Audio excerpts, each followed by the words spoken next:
How about now? Should be working now. Is it working? Yep, she's working now.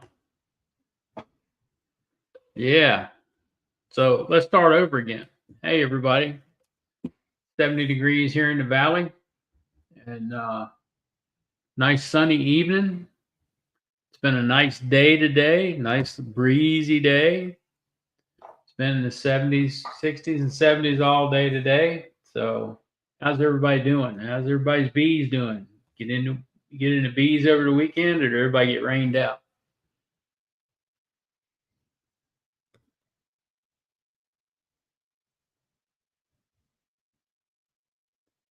Matthew Sweeney, you're new. Beautiful day there, Sandy. That's good. So Charlie texted me earlier today. He may not be in here tonight because he's baling hay. So I guess everybody's busy in the spring. Won't be long before we'll be baling hay too. So yeah, I'm sure everybody's busy right now. It's still sun's still out here. Hey Bill Lee, how are you? How you doing tonight?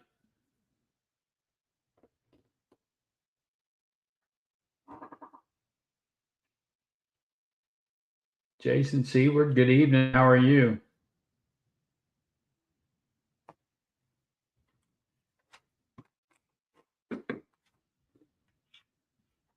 Okay. You painting your house, or you painting inside your house, or painting supers? What are you doing there, Jason?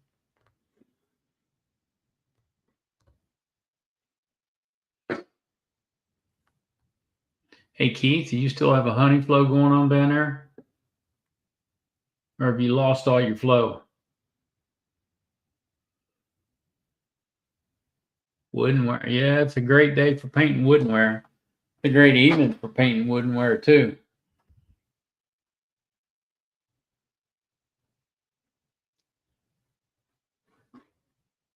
Hey Bundy,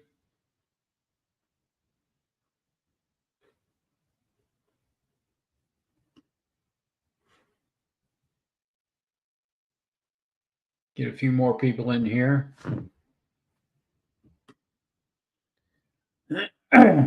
Well, I went and picked up queens over the weekend. Had some Oliveris queens come in. Pulled honey this weekend, extracted today. Yeah, my flow is slowing down too a little bit too. So I'm kind of wondering when it's going to end, but it's warming back up. So they're still working hard and they're still bringing stuff in. So we'll see what it looks like because I'm going to build some cell builders on the 9th of June. And we'll see what it looks like then because if I have to, I'll pull some money on the 9th. So I make those cell bidders a little bit easier to handle. So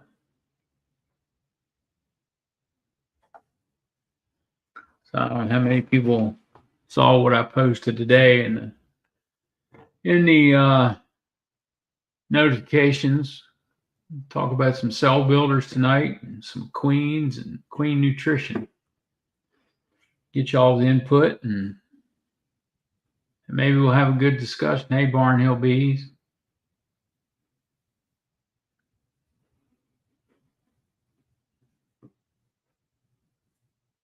How are you tonight?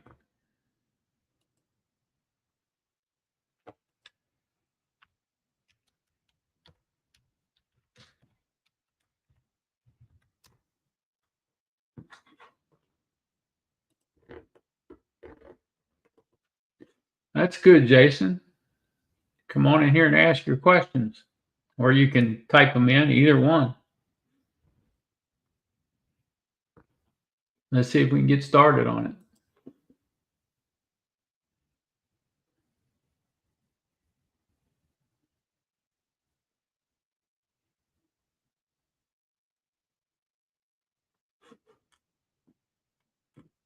Hey, Pete. How are you?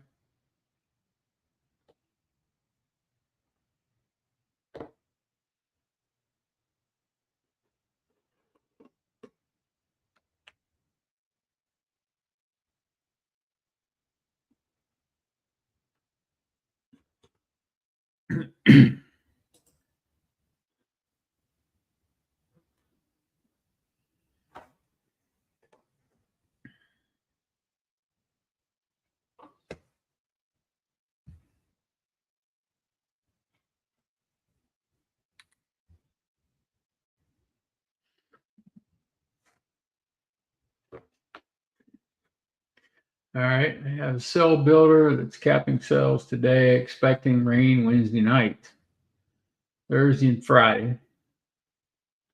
If I don't add more syrup, will they start tearing some down? Well, if they're going to cap, if they're due to cap them today,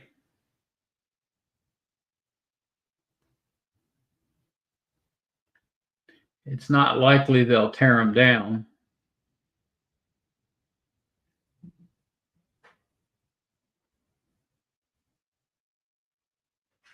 It's not like if it's queen right finisher and you've got them separated with a queen excluder, then yeah, you should it should be fine.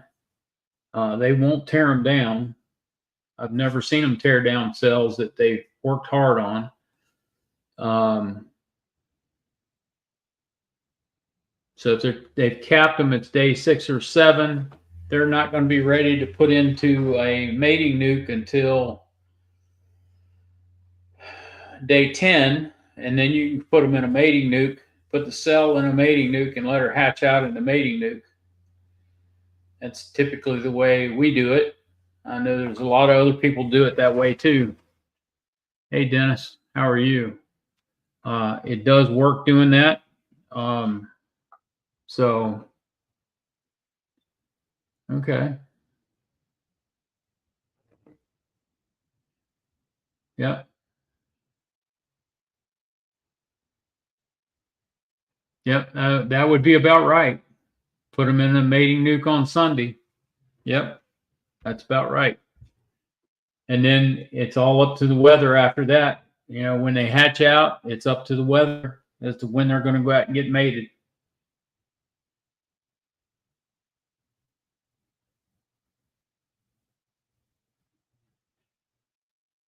Hey, Tiny Creek, how are you?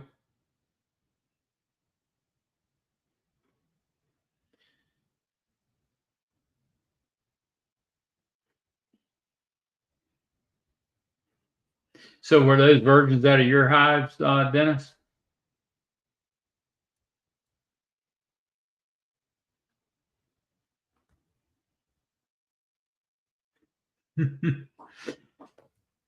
Well, I just appreciate you logging in, Tiny Creek. I really do.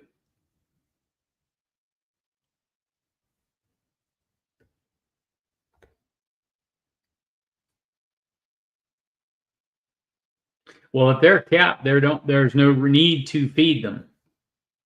So yeah, if they're capped, there's no need to feed them at this point. They've done all the feeding they're going to do. That cell should be packed with royal jelly, and then that larva will eat until they get their fill. Hey, Kathy.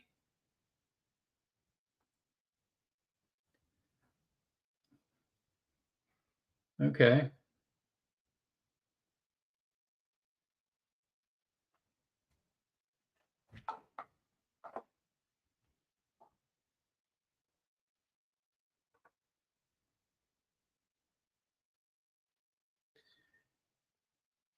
You can do it either way, Tiny. Um, you can raise them now, or you can wait till, and you can do summer solstice queens. Um, just remember, the later you wait, the less time they're going to have to build up.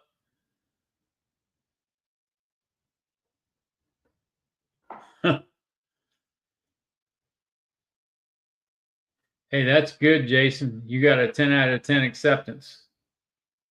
So Don't write it up as beginner's luck. Write it up as a win, and keep grafting. Don't stop. So 10 out of 10 is good for a beginner.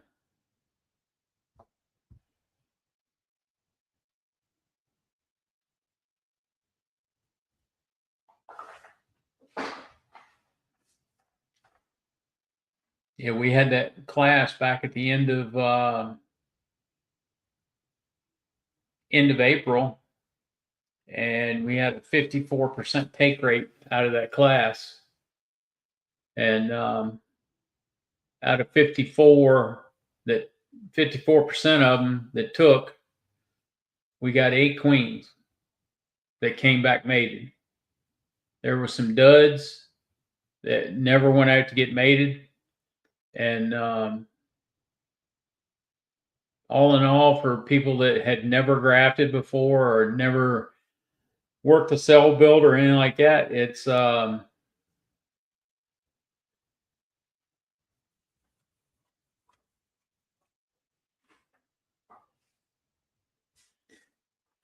critical time is prior to day 10. By day 10, day 11, they their wings should be developed at that point. You just don't want to drop it or change its position too much. But day 10 or 11, you can move them to a mating newt.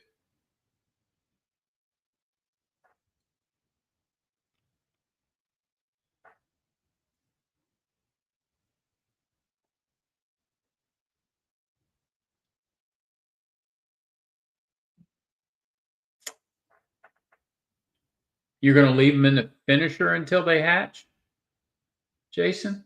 Or are you going to move them into the mating newt and let them hatch there?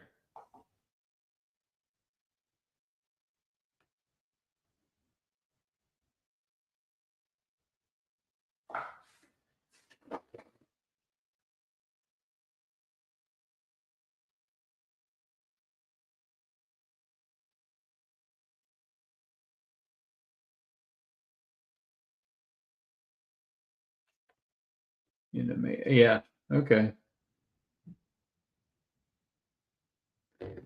Once they've capped those cells, um, you can put another set of grafts in there once they've capped those cells or got them ready to cap. I think it's 4 days is the wait time before you put more cells in a cell builder.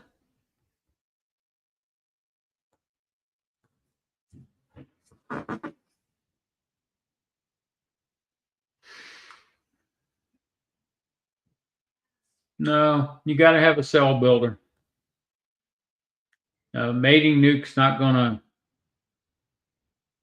draw cells because you don't have the bee population. You got to have a good population of bees in the cell builder to build the cells and keep it up that way.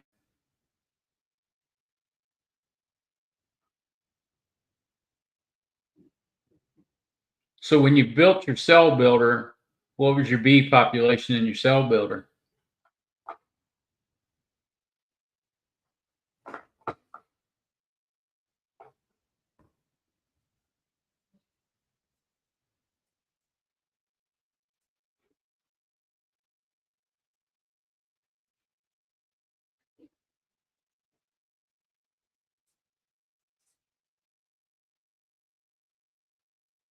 I don't know if I do that.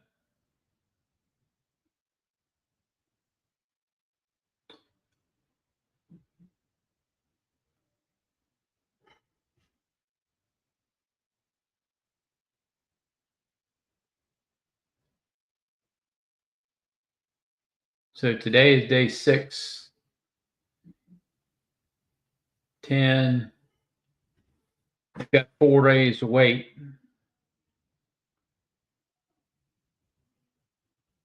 You can put a frame and drawn comb in there, and they'll work on putting honey in.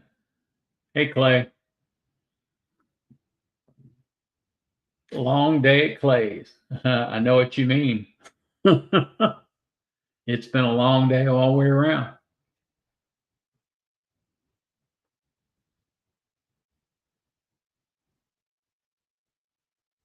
So how many did she sell, Clay?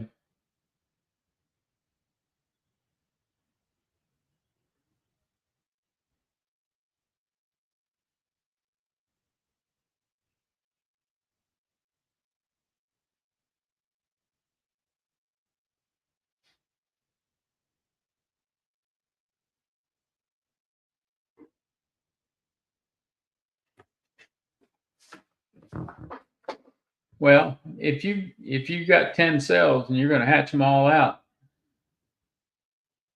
you got to have at least 10 mating nukes.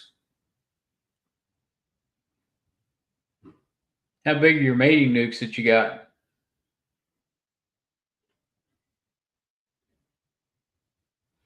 Clay, I don't blame you.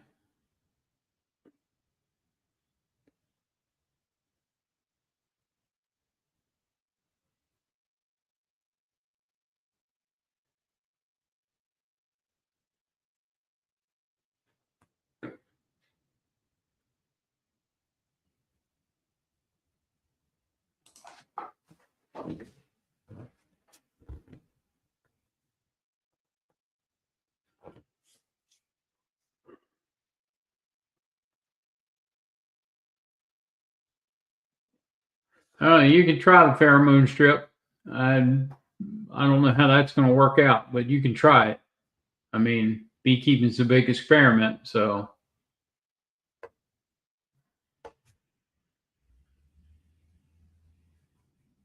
try it. It doesn't hurt to try something. Try anything once.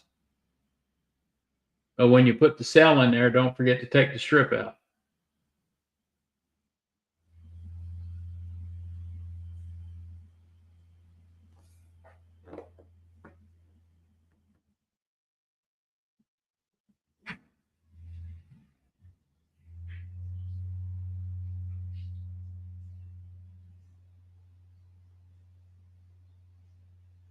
Well, I understand what you're trying to do. It just by putting that strip in there, you're faking the bees out that they have a queen in there, and then they're going to see a virgin running around as well. So they may not take her, if you know what I mean. They may not take her because of the pheromone strip. I don't know. I've never done it that way. I've always put a couple of bees in the mating nuke and moved on and let them work until the cells are ready to go in there.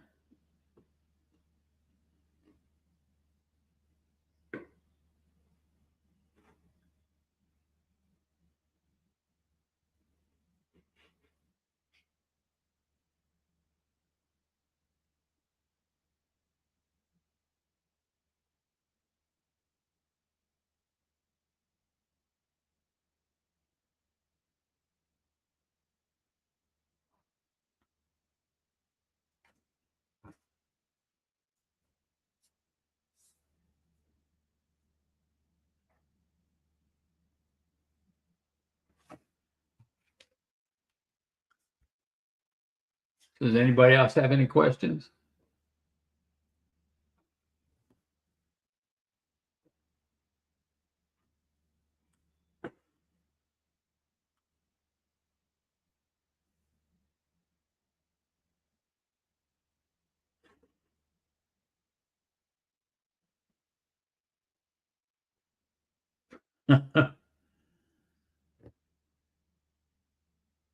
If you're local to me, you can bring them to me.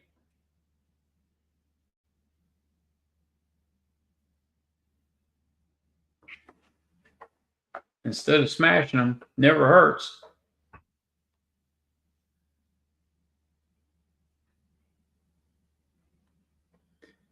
How many of them you want, Clay? Oh, Southern Ontario, Canada. Sorry, Jason. I'm a little too far away for you to bring them to me. How many you want, Clay?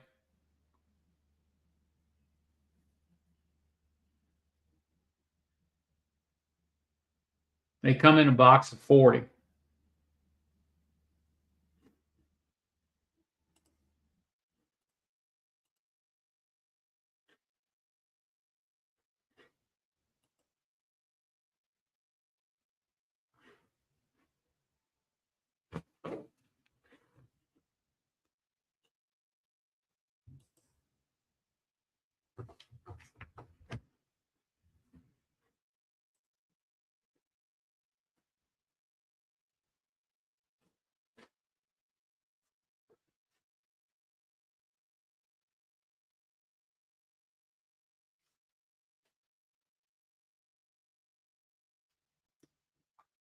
A 10-pack is $30, Clay. And they do taste good. And yes, I have migratory lids, Tiny.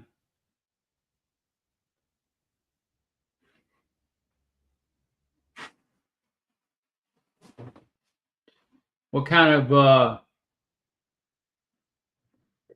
bee remover are you using to spray your fume board with, Hope?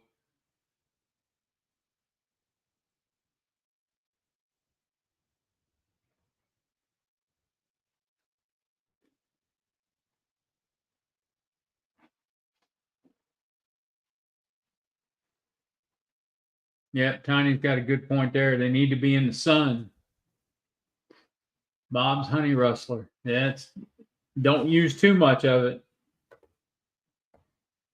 Follow the directions on the bottle. But they need to be in the sun. And it's been kind of chilly here lately, so it may not be heating the hive up enough.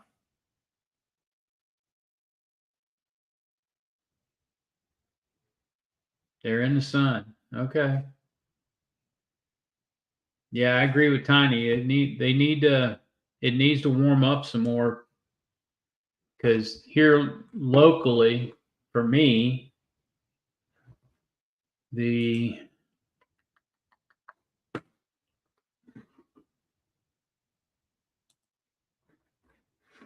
the end of this week it's supposed to be 90 degrees.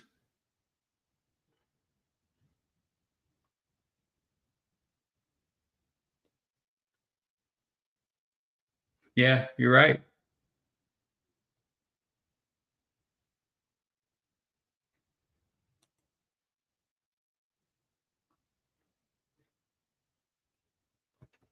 Right. So you might have to go back to do it the old-fashioned way, Hope.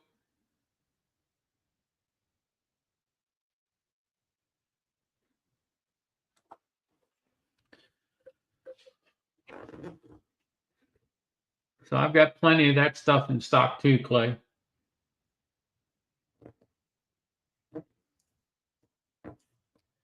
Yeah, Todd, you're right. It's been toast for a while around here. Um, you're right.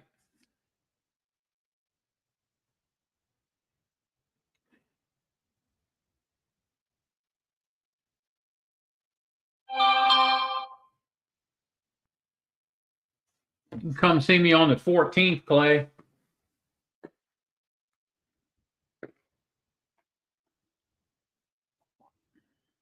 Yeah, we usually either be brushed or we get the super off and we smoke the super or something like that, Dennis.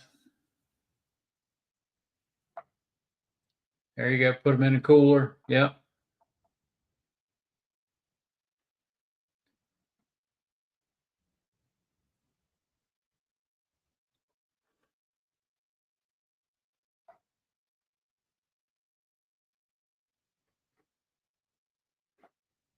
I'm just giving you a chance to graft some more, Clay. That's all I'm trying to do. Yeah, leaf blower works really well. Exactly.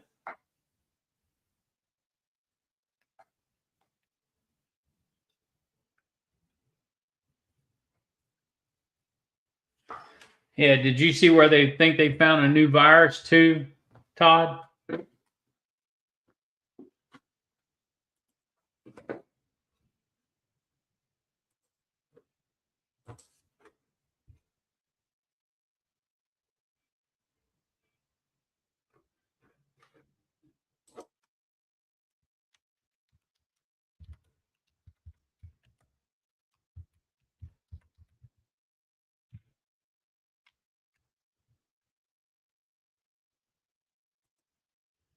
Yep. They found mite resistance to the amatraz. It's something that's been known for a while. Just nobody would put it in writing. So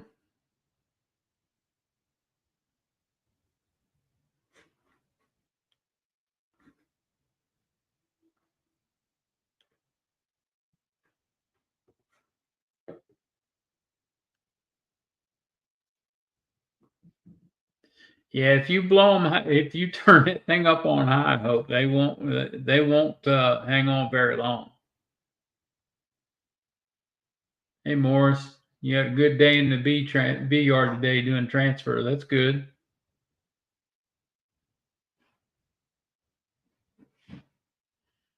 When you make a split, how long before you can put a virgin in the hive?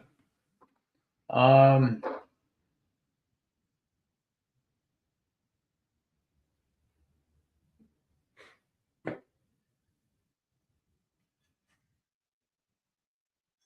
I would wait and see if they make any queen cells, Dennis.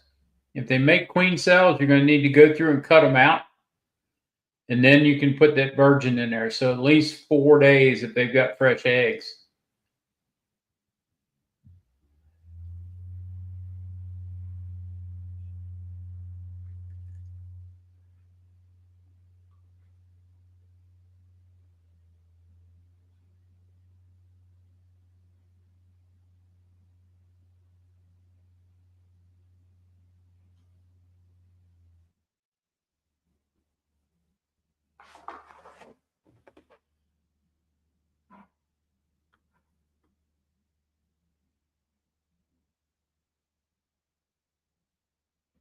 I just read through the article, Todd. I don't see where they mention that at all.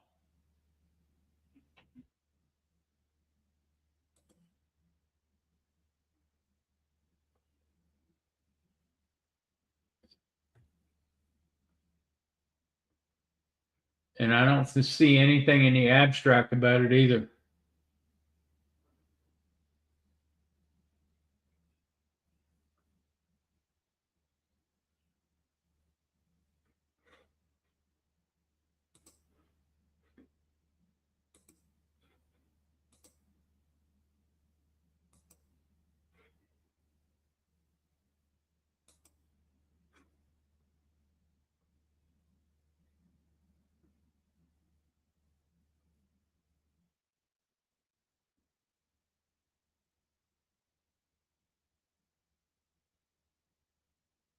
No, they don't say anything about it at all.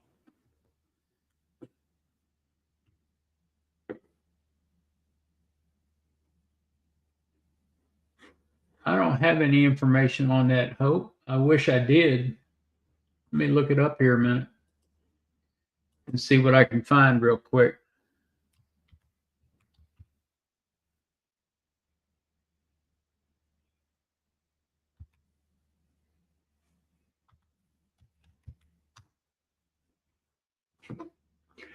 It's a new pesticide that they have proposed. They have not approved it yet. It's still in the proposal phase and public comment phase.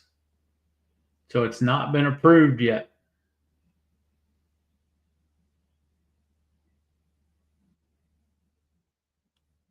It's a varroicide. It's slow release.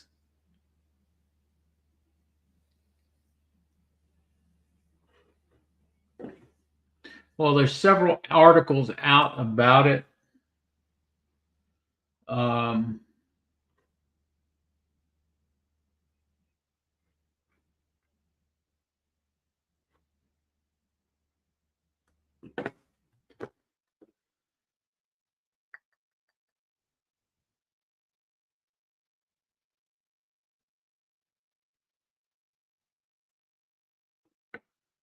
I don't see any in that one. Location.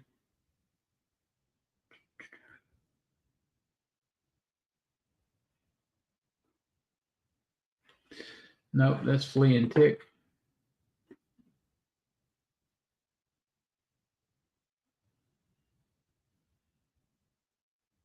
So there also, this study on amatraz, Todd, was also done on cattle. So it's they studied the ticks and everything on cattle as well.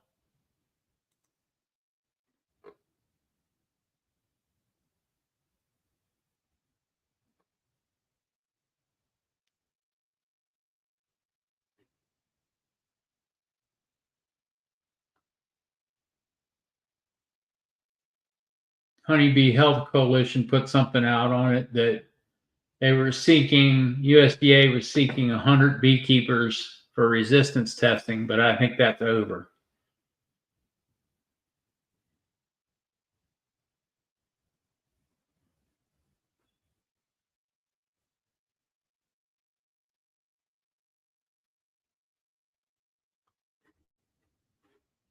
So I didn't see anything. I looked in 3 different articles that they put out. One of them was on the ticks. They tested amatraz on ticks and didn't see anything.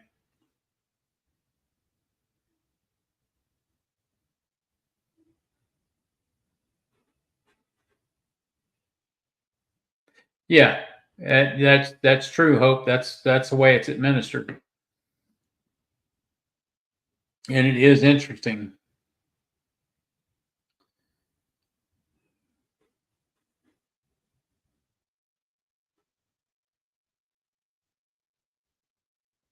Yeah, you're right, Keith. It did come out of nowhere. That's why it hadn't been approved yet. It's still in the it's in the review phase and the public comment phase. So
yeah, I kind of been waiting on the further review from the EPA and the USDA to come out on the new miticide. So we'll see what they come up with.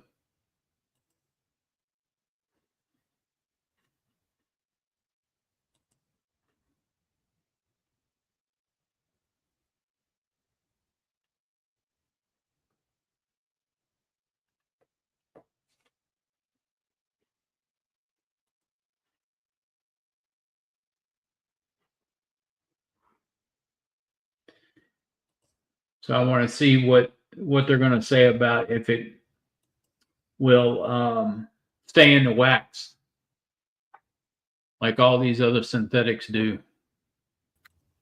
Hey, Todd. Hey, what's up, Bill? Did you find an article? Well, so when you went online to look at it, did you go to the manuscript? I went to because there's just an article, but it goes, if you click on the manuscript to the scientific journal, yeah, it's BioRxiv. I don't know what IV stands for. I mean, I could guess, but if you go down below that, below the author's names, there's abstract, info, history, and metrics. Yep. And farther to the right is the preview of the whole study. Did you look at that? I didn't look at the whole study. I was looking at the abstract because that'll usually give you more clues than anything else. Yeah, somewhere within here, I swear that they said that there's another strain. I started reading it with glassy eyes. I mean, I used to read studies like this all the time, and this one's extremely difficult to read. It's tough. And now my computer won't let Here me. it is. Yeah. Deformed wing virus, there's two variants, DWV-A and DWV-B. Mm-hmm. Now, what's interesting is that black queen cell virus. Let me see. Yeah. So the top one was with the samples of mites they took. Deformed wing virus A was the top one. Mm-hmm. Black queen cell virus came in very close second, and then acute bee paralysis was third. Yeah, and then they have DWV invariably increases the prevalence and magnitude after the introduction of varroa to an area, often followed by high colony loss rates. Yeah. Yeah. But there was a comment that one of the researchers made that said that, and maybe I was kind of tired when I read it. Maybe I took it wrong, but I could have sworn that they were talking about a possible other virus, a new strain. Then there's a new strain, yes. And when they talk about Nosema now, they've changed the name of it. They basically, Nosema apis is not eradicated, but it's not like it used to be at one time, because Nosema apis would kill a hive too if you didn't treat it. So now they've renamed Nosema apis and Nosema cerana, and that's what they're talking about here when they start talking about this positive single-stranded RNA viruses commonly infecting insects. So that's what they're talking about there. That's Nosema cerana, because they did find that in the bees that were killed out there in California as well. They found signs of it. Mm-hmm. So, but they think that this new virus that they found is the major reason for it, because nobody knew about it, and there's actually no treatment for it yet, or no way to even detect it until it's too late. That's everything that I've read about the new one coming out that they found. But this right here, this goes into a lot more depth than. Oh yeah, I read it all. Yeah. Now see, so you're saying there's a new virus. What I thought I read was there is an existing virus, let's just say deformed wing virus B, with a new strain of it, like a cousin of it or something like that. I could have swore that's what I read. Yeah, it's to look at it. You could be right, but then again, they don't know how many viruses the varroa mite causes. True. They know there's 19 known ones. Yep.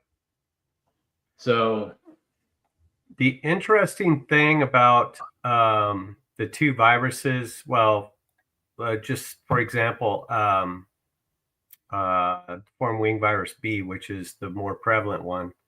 Deformed wing virus, or wait, do I have it backwards? A is the more prevalent one. B is the more virulent one. Yeah. Okay, so when you look at just at deformed wing virus and the virus family that it's in, the family itself is called a non-envelope virus, which means that they don't have a protective covering. Their cell is wide open. And the other one, that dissectovirus or whatever was the other one in here, it's the same thing. So in my opinion, it sounds like they could find something that would be easy for it to penetrate into those organisms. So it might not be as bad. When they get, how the government is, it might take 10 years to get an approved Yeah, product out. So, exactly. Yeah, maybe longer. millions of dollars and tons of time. Although you never know, things might have been, timelines might have been cut down now with the current administration. So that would be a good thing. But yeah, I hopefully I could find. I'm looking at it right now. If I could find that paragraph. But like I said, that's what I swore I remember reading. I don't know. I'll look at it later tonight. But they took samples of everything. They took bee bread. They took pollen, nectar, wax. They even took pollen that the bees capped over. When you see those wax plugs, 9 times out of 10, there's pollen under there because they sense that something's wrong with it. Or it's not pollen, it might be chicken scratch. And then they cap it. They even took that stuff too. So they took everything. Yeah. And they also sampled the what they were being fed, the sugar water they were being fed, and everything else prior to going into California. So they went back and sampled all that stuff at the grading station. So I hope they figure it out. Yeah, I hope so. There's two things about this study in general. They started collecting samples in January, and here it is, May 1st of June. So in basically 5 months, they came out with a study, which is, my experience, is very rare. It takes a year or two to do a study, and especially something in depth like this. Yeah. Now I know I'm just talking about pharmaceuticals, but USDA might do things a little differently, or they don't have, obviously they don't have people to test on and do safety trials and stuff like that, which would take a few years. But it came out pretty fast, and there was a lot of information here. And so I think that's a good thing, because that, to me, that senses the urgency that they need to find out exactly what's going on. Now that they've kind of narrowed it down, I don't think they've zeroed in yet, but they narrowed it down to this. If they can come up with an anecdote, so to speak, as quick as they did with this study, that would be most helpful, obviously. Yeah, it would be. And then Hope was talking about this new treatment they've got coming out. Yeah, I heard. What was that? I was running to the computer when I heard that. It was. Let me find it here in the chat. Is it like an RNA modulator or something like that? It's the bug. It's Vadascana. Vadascana. How do you spell that? Vadescana.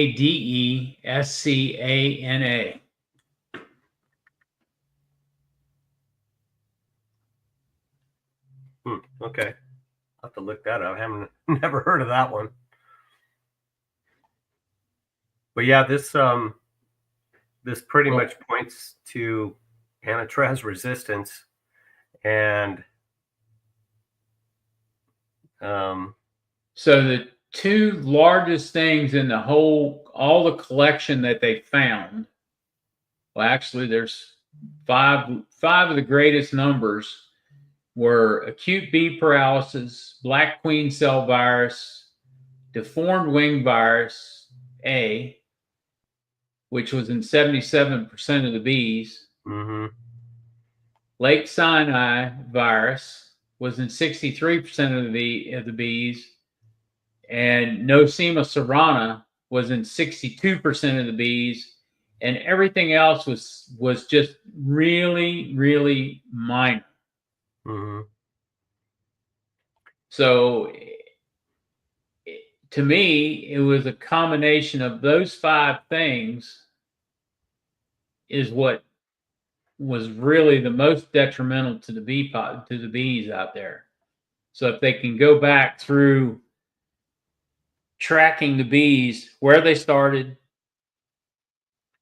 how long they traveled, where they traveled to, and the stops that they made and what they did at each stop, as far as were they there pollinating, what was used in the area, and track it back like that.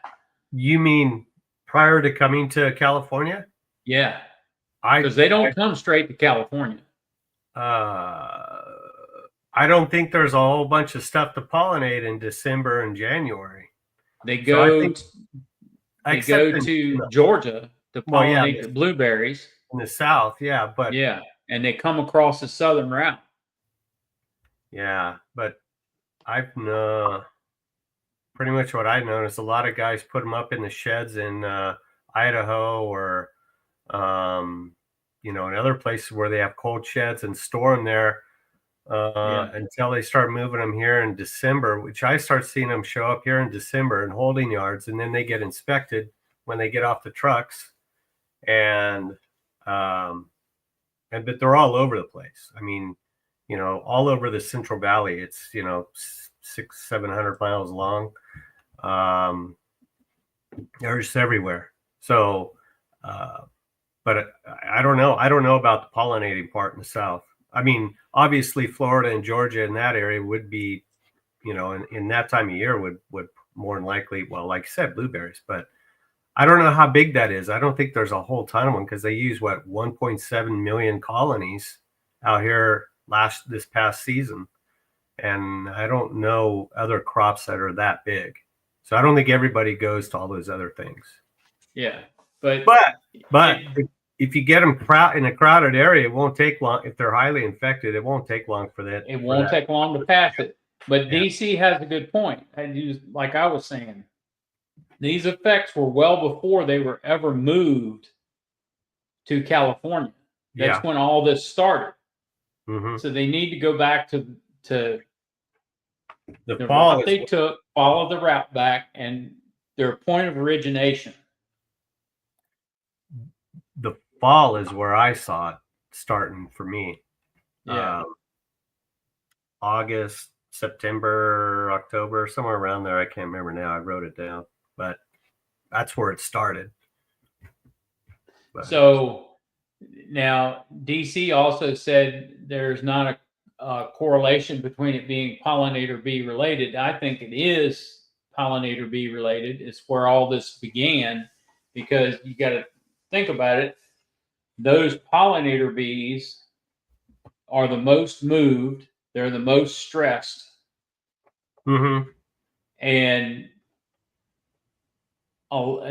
face it, Nosema serrana is caused by stress, poor diet, and poor management. Mm-hmm. So, and the rest of it, it looks like it's caused by high mite load. If amitraz is not effective and they use amitraz on them, they didn't kill any mites. No. Now, you were talking about amitraz and ticks. Yes. That product is called Bobatraz, and it's been outlawed on cattle now. But they used it for years, and what they do is they run it down their spines, the backside of the cow, and let it drip over, and that would take care of ticks. Right. Now, I used amitraz 5 years ago, in 2020, maybe it was 2019. Now, I know that ticks can transfer and stuff like that, but I basically don't have amitraz treated bees and haven't for 5+ years, and I still had a humongous loss. And I know some of it's transfer, the virus just runs rampant, but I don't see how mine was so severe. I would get it if it was like 40 or 50%, but 83, 84% is what I had. Right. So DC, um, it would have affected local pollinators, non-pollinator bees, if at their point of origin, these pollinator bees were around other local bees. Yes, it would have affected them because it would have spread. But these pollinators don't test and treat bees the way sideliners and hobbyists treat bees. They don't have the time. And they do use Amitraz because they think it's nothing like Amitraz until today. I don't think we're seeing the same losses around the world. I really don't. I've not heard anything out of anybody in any England or France saying that they've lost bees to the magnitude that we did in California. Now, before this came out, and it still might be true, I don't know. The past president, I think he was president of the American Honey Producers 2 years ago. Mm-hmm. He lives 30 miles north of here, and he runs 30,000 colonies. And he swears up and down that this huge bee loss was due to a virus that the wax moth spread. And I don't think anybody's studied that. And it's very interesting because I had a really bad wax moth year, December of 23, or not December, the fall of 23. And it was bad last spring. They came out a little earlier. So, I mean, I don't know. It's hard to tell. Morris Homestead is asking, does anyone think that the new Apivar 2.0 will work any better? No, because they lowered the dose of Amitraz, and they didn't raise it, they lowered it. And besides that, it's the same compound, so it doesn't matter. Yeah, so it's not going to be there. They could raise it 20 times, and it's not going to do anything to resistant mite.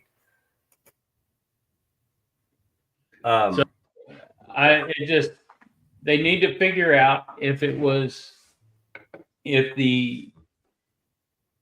looking through here and going back and looking at what they posted for percentages of the results in this study that I was reading off. All but one of these, the largest percentage, is caused by the varroa mite. I wonder if they've been if the varroa mite, I guess they'll study it and they'll look at it, has changed their DNA to the point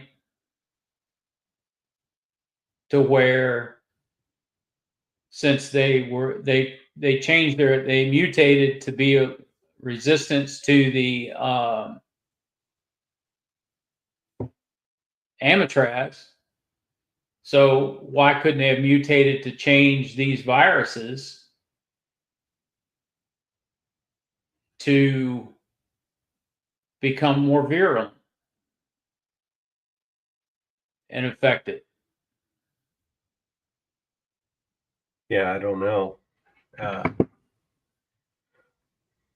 thought also in this study they were talking about the gut, the bee gut too. Yeah, that goes back to the Nosema serrana. But they weren't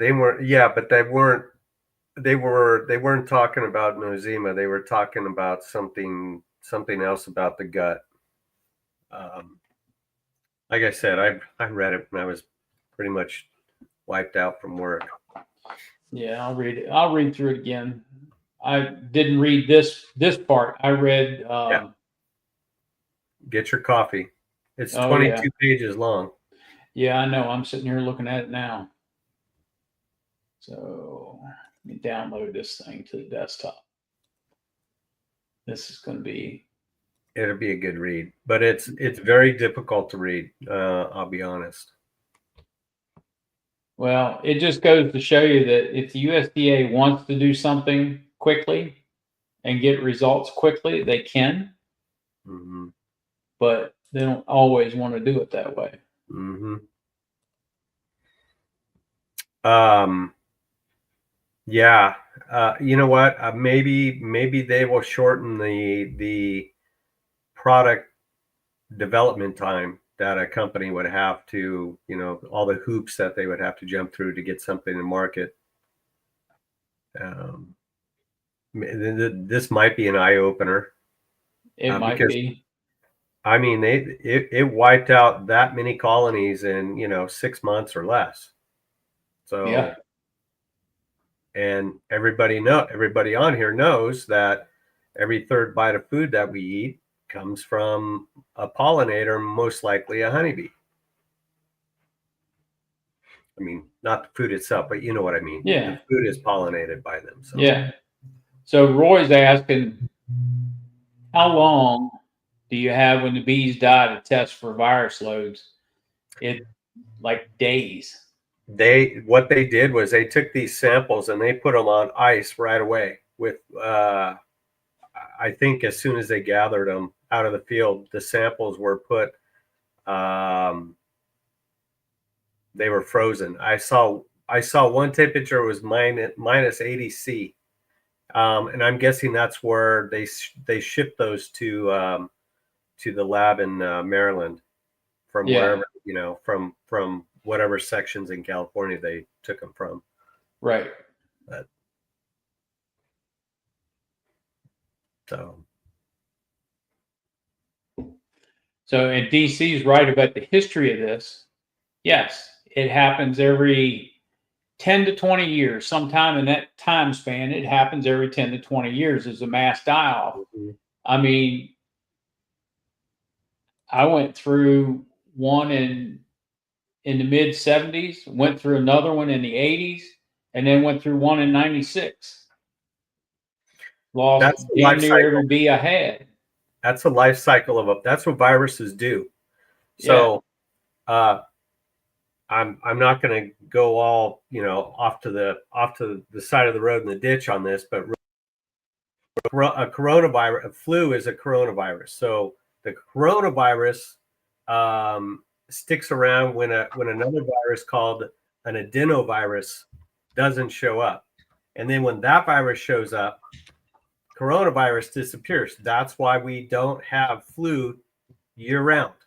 There's a flu season because adenovirus is more prevalent that time. So it's the same thing with the viruses in bees. There's adenovirus. There's END something virus. So there's like 3 or 4 big viruses, and one of them's a bully. They push one out of the way, the other one comes up, and that one gets put. Yep. It's the same thing that's going on here, except at a lot slower pace. Years and years. It's just a cycle. So.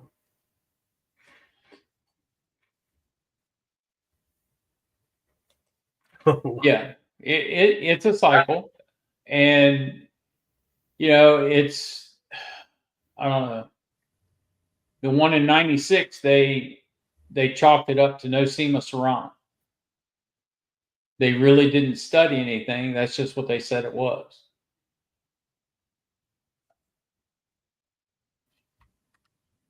I ducked out for a second. But yeah, it's an interesting read. I'll tell you that. I might read it again tonight after I eat dinner. Yeah. But it's.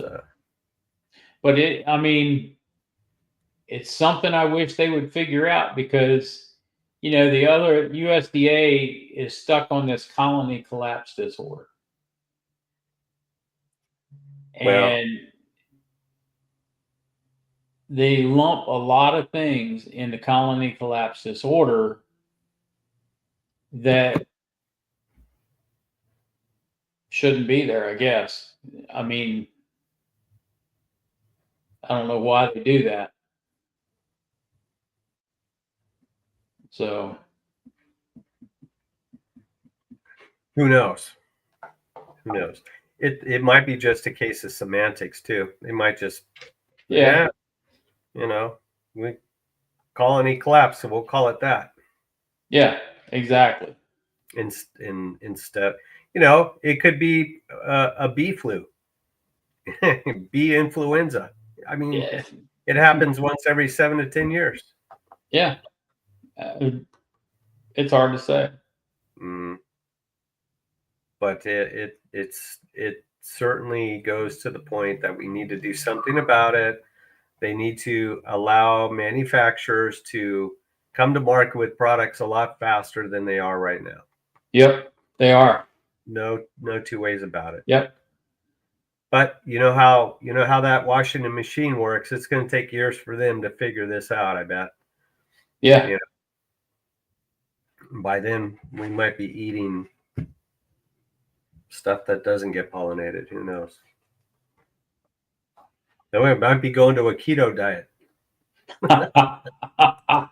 So Tom asked a good question. Let me see if I can get it to work right here. Yeah, that is interesting. Well, probably because they weren't using Amatraz.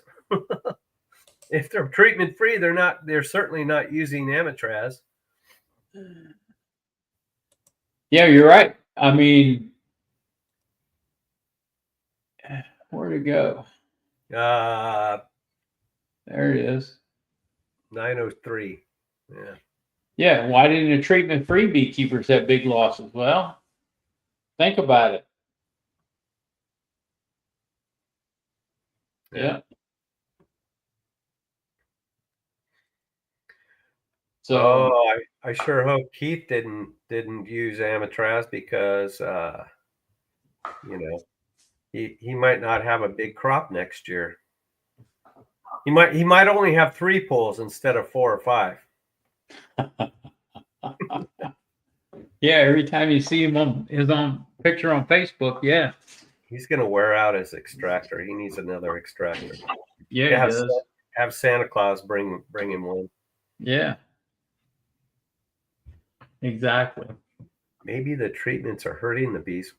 What treatments, Tom? Are you talking about Amatraz? Come in here and talk to us, Tom. Don't be bashful.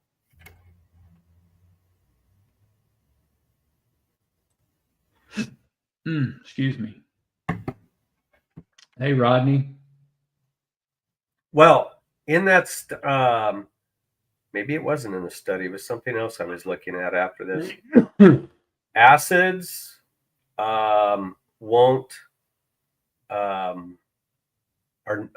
will not be affected. That the category of acids like oxalic acid and all the organic acids are not included in this because the mites will not be able to show resistance because organic acids are nature and you can't fool Mother Nature, is the old saying. So it'd be very, very, very unlikely that a mite would figure out how to become resistant to oxalic acid or thymol, stuff like that, because it's Mother Nature's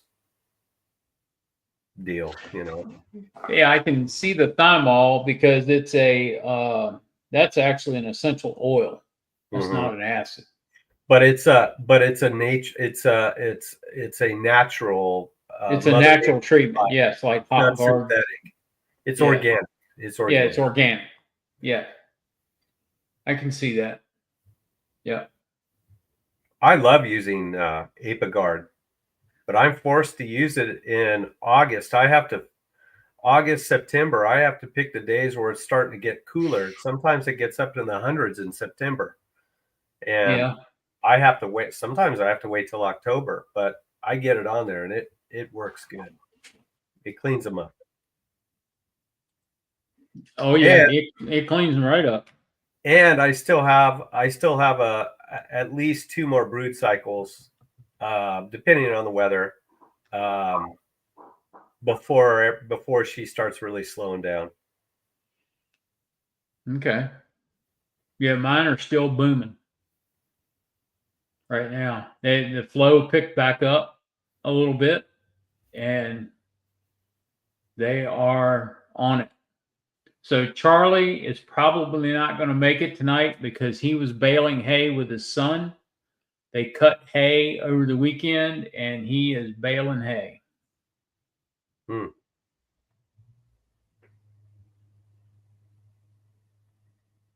Tacos, meatloaf, and barbecue. That reminds me, I got to eat dinner. My tapeworm is screaming at me again.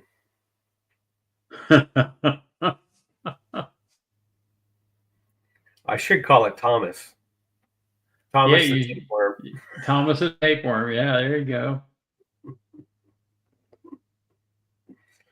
I learned how to butcher a chuck eye steak. You did? Yes, sir. How do you butcher it? Well, you got to find the right one. There's only one or two of them in the store, the cut that you need to find. The chuck eye is right next to, well, it's at the end of the ribeye, and so that last cut they leave it on the chuck side, and when you find one of those, then you got a big fat seam through there, and then you kind of split it or take your knife and just barely move it through there, just tear it apart. And on one side you got a Denver steak, on the other side you got a very close relative to a ribeye steak, and it's like $8 a pound versus $20 a pound for a ribeye. Really? Yes, sir. Yeah. So I do that a lot. I go to stores. I'll go look around meat departments at several stores because you only find one or two of those cuts, and a lot of people won't pick up that chuck because it's got such a thick fat line in it. But that fat is separate. That the I think does Roy do some butchering? Because anyway, the Denver is like the cap part, and then below it is where the ribeye is at. Yeah. And so anyway, people see that big, thick line of fat, and they say, "Oh, hell no!" and they throw it back on the shelf. But that's the one you want. Yeah. Roy, are you still on here? Isn't he a butcher? I think he is. I thought he was too. Yeah. See, hey, come on in here a minute, Roy. I've got a question for you. So, Roy, I go to like 3 or 4 stores. Now, they only cut one. You only get about one cut on that chuck before you don't see a ribeye. Is that correct? Or a faint ribeye. Anyway, that's what I do. Yeah. And it's pretty good. It's tender. It's good meat. Yeah. And then the Denver steak that's on top is not bad either. Huh. You got to get them where they're marbly though, because if they're not as marbled, the Denver side is pretty chewy. It's either that or take a file to your molars and sharpen them up, because you're going to be in for a workout. I'll go with the chewy.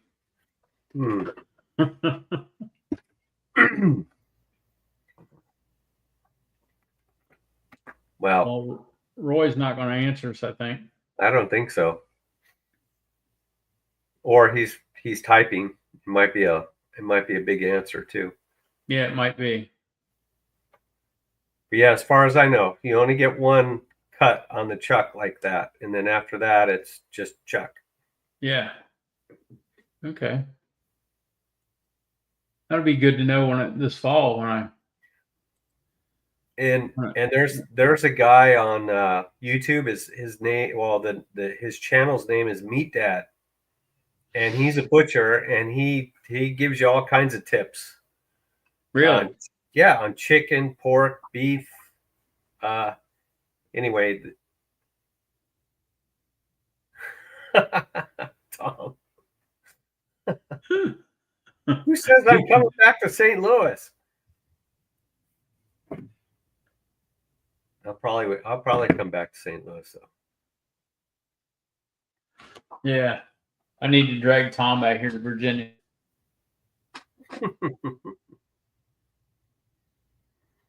So show him what farming's like out here. It's been a long week. It's just getting started. Yeah,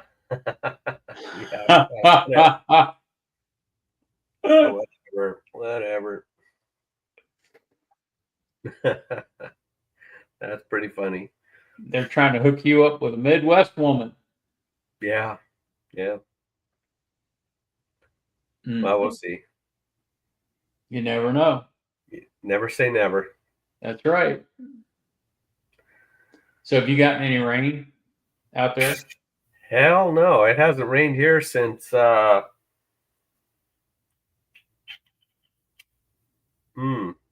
the end of March. It won't rain again until November. I think we got about 7 inches of rain this year. Wow. Yeah. And normal is 11. That's normal.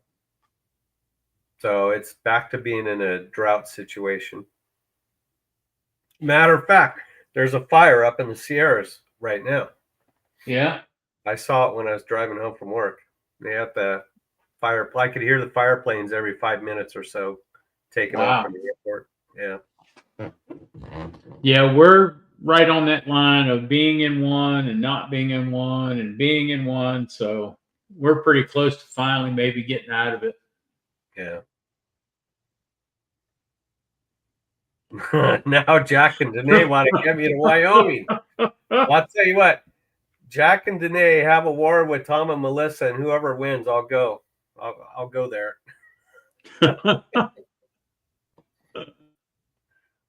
Oh, geez. I better shut up about that. No more talking on that stuff. Yeah, you never know. Never know who's listening, right? Yeah, exactly. Oh.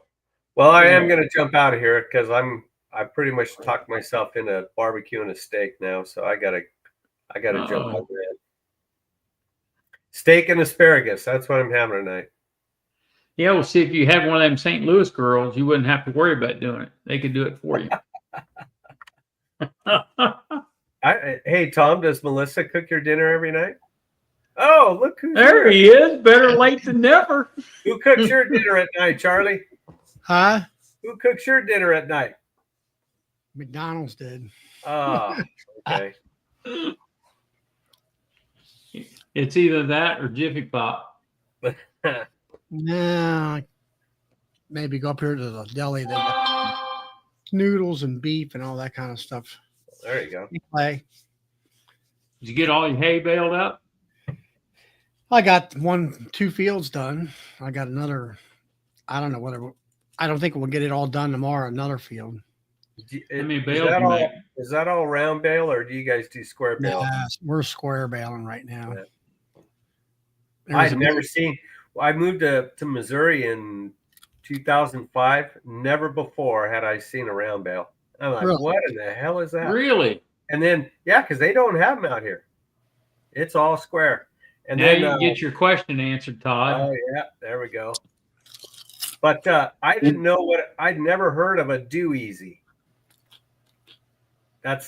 These kids would go to the local high school, and they're all farmers where I lived. And it's that contraption on the back of a flatbed that's got a spike. That's where they carry the round bale. It's called a do easy, and then it's a hydraulic thing, and it drops. Oh, they roll it out. Yeah. Yeah.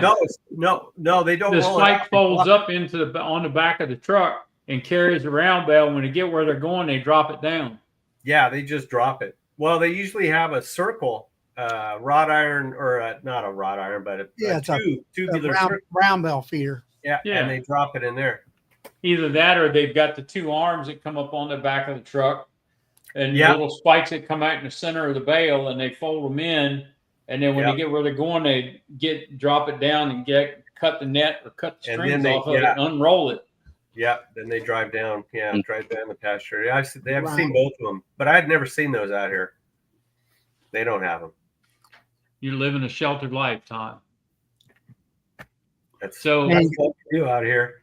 Roy's on here now. You can ask your question to Roy. What? You only get 4 chuck eyes out of the whole cow, decent ones. Okay. But when they got chuck roast on sale, just go in there and ask, get to know your butcher a little bit and ask them if you could get a chuck eye, that 4-inch break off the front Uh-huh. of it. That breaks off the ribeye. Okay, in so there. it's off the front. It's off the front that I got to ask for. Yeah, it's Yeah. like you got the same thing, but just ask them if they got any chuck eyes in there and get them cut. You get a couple 2-inchers But off that first. But you only get 1 or 2 off of each cow, right? Or You off get- each chuck? You get about 2, maybe 3 nice ones off a chuck. Okay. So you got 4 or 5, maybe depends on the animal. If you get a decent chuck eye, but normally I used to just keep them for myself and set them in back and go from there because if they won't cut you a bunch of them, but Yeah. just Hey. ask them. I'm glad you're on because I have a question that no one's answered yet, and I know you know the answer to it. So I've been seeing these beef tenderloins show up, whole beef tenderloins show up for like $9.99 a pound, right? I'm just like, Yep. hey, buy one of those. I'm looking at the label. Oh, wait a minute, it's from Brazil. Yeah, What's up with Brazilian meat? I don't get it in Michigan, but it's probably an ungraded piece, which we call a no roll. So sometimes it's coming out of, when they're doing grind operations, for like Holsteins and stuff for ground burger, Mm-hmm. they'll pull that tenderloin out and cryovac it. It's got a little more, I would say, gamey, irony taste to it than a regular choice one. Because those that cattle or those cattle over there are eating an entirely different grass than what we've been raised on from day one here.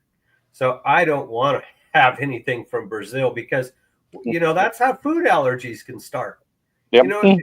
They eat something over there, and next thing you know, you start getting sick because you're eating Brazilian beef. Well, you're making enough money, you should be able to buy the high-end prime cuts. Come on now. Oh no. Hey, isn't that a beef I see right there over your shoulder? Oh yeah, that was my daughter's steer at the fair. Oh gosh, that'd be 3 years ago now. But I live with these. We called him Topper. He made some money. I live up here where they think beef tenderloin comes out of a deer when they find it on the side of the road. So in there. Well, Mm. I don't know about that Brazilian beef. I stay away from it. But I saw the tenderloin, the whole thing for $9.99 a pound. I thought, oh man, I'm going to cut me up some nice steaks. No. No, we had some Australian beef come in a few years ago. We sampled for my company, and I think my shoes would chew better with the propolis on the bottom, in there than those things. But their sanitation is unreal in there, over there. I mean, they could ship it in containers and cold. Remember mad cow disease? What's to say that some of these cows don't come out of facilities that've got something else going on over there? Yeah, really. They stagger a little bit. Don't worry about it. In there, you'll be fine. They're easy. They're easier to catch when they do that. Yes, they are in there. But get to know your butcher, and you're doing the right thing by buying that chuck roast, that first fatty cut. Yeah. In there, because most people are just cutting you get 4-inch break off the front of that chuck roll in there. What is that on the tip of the because I bought one yesterday and I hadn't seen it before, but there's it looks like a little small filet mignon deal right at the end of that of the cousin of the ribeye tip. What is that? That's just I can't remember the name of the muscle. It's that lean part on top of the chuck. But if you cut that real thin across the grain and just kind of quick fry it, that is the most tender piece of meat I have had in a long time. Okay, so like a stir fry thing. Yeah, but stir fry breakfast steaks, but you got to look at it because the grain's running one way on that chuck eye, and that cap on the top is going another way in there. With That's that the one. key. Do you cut tri-tips? I don't do anything. I do a little bit with tri-tips, but not much. That on a In there. tri-tip, you have to cut against the grain, otherwise Yeah. it'll be a chewy piece of meat. Yeah, I don't. I had a lot of people come from California over to Michigan for the summer, and they're all looking for it, and we're going, what? Then when I tell them how much it is, oh, that's not right. I say, well, it is Yeah. in there, but All right. Well, I'm out of questions, and plus, Thomas the tapeworm is starting to kick me in the belly, and I got to feed it. well, I had sauerkraut and pork steak tonight, so Ooh, I'm nice. rumbling right now. That tapeworm's eating good. Yes, it is. You can tell by my jowls and my belly on this camera. I used to be skinny. I'm having that chuck ribeye, whatever you want to call it, and then some asparagus, and then that'll be that. Yeah, we got 200 root in the garden I put in for the wife over the last few years, so we've been eating asparagus every night. And, oh, nothing but when it's fresh like that. Oh man, and you get it real thin, like pinky thin, or like pencil thin. I don't like the thick stuff. That's too much. See, the thick stuff is more tender for us. Oh, In that. I get the small stuff. It's good.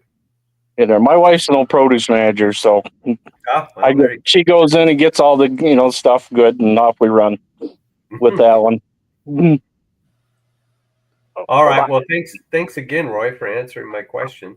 You're welcome. I'll remember that. Well, thanks for coming in, Todd. I appreciate it. Yeah. Read that study. It'll bore the hell out of you, but it's got some good information in it. 99% of it is too scientific, but there's that 1%. There's a couple nuggets in there. Okay. Yeah. That'll give me something to do on the way to North Carolina tomorrow. Yeah. Yeah. Heck yeah. You driving with your knees while you read, or what? I was just. I'm gonna put it on cruise control, and it's got autopilot, so it knows where it's going in North Carolina. So all I do is sit there and read that paper, right? You got a Tesla. You can just sit there and read. Yeah. All right. Well, I gotta go. All right. Good night. All right. See you guys later. Okay. When we were talking about all these, when you guys were discussing the new variant viruses and all that, I haven't read it up. I haven't read it all, but how long did it take beekeepers to figure out they had trophy laylaps in their hives overseas?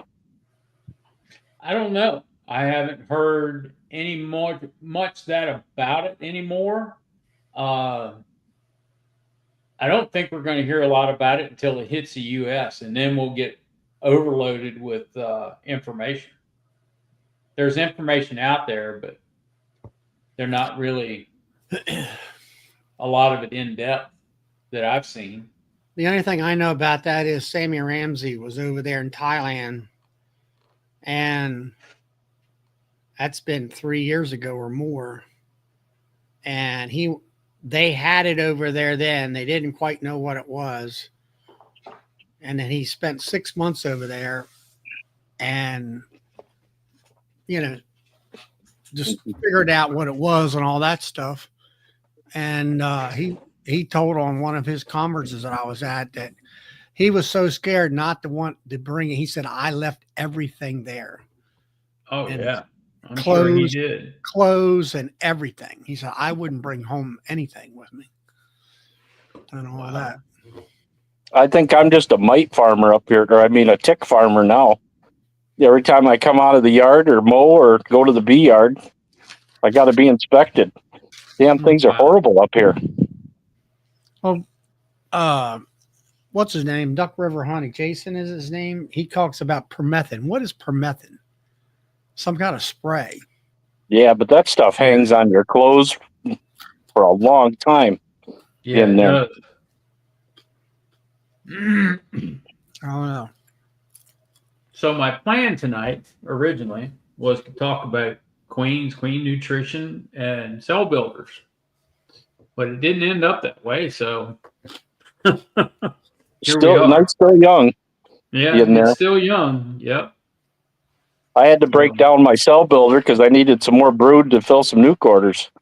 So I'm kind of waiting for things to. I started going through hives the other day, and I'm going, "Where's all my brood?" So Wow. in there, it didn't build up as fast this spring. I in there, but like I said, I'm gonna get on a once a quarter, for mites and just keep working away at them. I got to Yep. get some help. I kept the honey supers on later, a commercial beekeeper that I bought some equipment from. He said, "Well, you should keep them on third week of August," but by the time I got checked them for mites and then trying to get the Apigard on, and they just didn't have enough time to build back up. And I had some, some weak hives coming into winter. Well. Well, I dropped another 30 cells in my, or 30 cups. Yeah. Pretty great in the cell builder the day before I went to hayfield. Okay. So I put the cell builder together, the first one, and I pulled them out, and I thought I had 21 takes out of 2 bars. I thought I'm doing all right this year. Then I had a virgin. I didn't count my days right, or I had an overlarva or something like that. She got out and wiped everything out. So you leave them in there for the whole entire time, huh? yeah, I don't have an incubator to slide them into, but I've done it before in the past, and my timing's been right. But this time I was off by just a hair, and Well, you're going to have to. What kind of bar you use? JZBZ bars? no, I make my own, and I just got the push in round bottoms in there. Well, But I'm looking at the Kate or the cups like you were showing that one night. I may switch over and try some of those so I can isolate them. the easy peasy. Yeah, The Nycot cups, the 3-piece cups.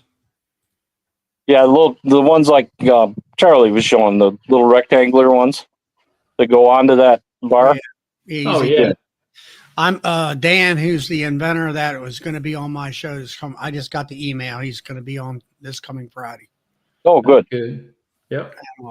But yeah, I just ordered another set to be able. I got to thinking about it. I'm like, well, wait a minute. I got queens hatching on Saturday and cells capped on Saturday. So I need a couple sets in order to keep it going. And he also makes a banking bar, and I took him. The way I'm doing it, I'm tweaking it as I kind of go, and it makes my life a lot easier the way it works out. Where our Mondays I graft on Mondays, Saturdays I have a cap cells, and that's when I take them out of the builder, put them in those square cages, put them in my incubator, and then I leave them in the incubator for another 5 days or so, 5, maybe 6 days. So I'll put them in the cell builder on Friday, or maybe like this week, it's going to rain here on Friday. I'll put them in on Thursday evening, and cells inside the cages. And I'm using medium. So his design, it'll hold 20 cages. If you're using deeps, you can go and get, I think, up to 40. You get two sets of 20 in it. Yeah. And I dropped that frame in that cell builder, and I let them queens hatch out of them cocoons and let the bees feed them right away. Yeah. And that definitely helps when it comes to the bee health themselves and all. Those queens get fat, and you leave them in there 2 or 3 days, they fatten right up pretty good. And that way, if I don't get, like last week, I dropped them in. They were going to hatch I guess it was Saturday. I dropped them in on a Thursday or something like that. It was bad weather last week. And I pulled the cells out on a Thursday. I put other cells in. Saturday was going to be the day they hatched for the most part. And I went out there and everybody hatched except, well, no, it was a Thursday. They were starting to hatch on Thursday morning. I caged them in candy cages and marked them. And the rest of them hadn't hatched. So I said, I was busy working that day. I don't have time to run in there and look at the incubator all the time. So I put them out there in them cages and dropped that frame in there. And then the queen cells would be capped on Saturday. And so both of them were running the same time in the same hive. And it rained and did a bunch of crappy weather. And then Saturday turned out to be decent. And it was like, I didn't have to worry about anything. The bees are feeding them, taking care of them and everything. It was like, this is ideal and all. And I took the hair roller cages I've had for years, and I'm like, this is the JZBZ cup. He's got it made where there's like a little bump on both sides of those ears that stick up, and those cups snap in there. They don't, they're just not sitting there. They snap in. Yep. And now he talked about using like a pair of pliers to take that out because they snap in. But there's too much. There's no controlled motion there. You'll jerk it out. The way, because it'll release real quick. I found a real teeny, like 1/4 inch wide screwdriver. That for really small screws. Go in there and just kind of quarter twist it, and it'll pop that side up, pop this side up, and then you can take that queen queen cell out of there, and she's still in there. When you're getting ready to mark her and stuff. Yeah. And so go ahead, Charlie. What's Tiny Creek? Tiny Creek wants to start raising queens next year, but he's only got 10 hives. You don't have to have a bunch of hives to raise queens. 10 hives, as long as you can. As long as you can when you do your cell builder, you go to each one of those hives and collect nurse bees, or you set your cell builder up in enough time to where those nurse bees are going to hatch out prior to dropping cells, the grafts in there. So you've got enough nurse bees to build those cells out. So you're going to have to support it with brood and from the rest of the hives in your apiary, but 10 hives is plenty. You can raise queens with 2 hives. Yeah. All right. Tiny Creek. Yep. I presume you're running deeps for your brood chamber. Where is it at? Andrew, South Bear Carolina. back. I gotta let my cat out. All right. Hold on. Andrew, are you running deep? I'm sure deep brood boxes. Single brood box deeps, yes. So okay. All right. Well, you got 10 hives. Yep. You want to raise 15 queens. All right. You can do that in a 5-frame nuke. Yep, you sure can. On one grafting frame. Yeah. So what you do is you get yourself a nuke set up.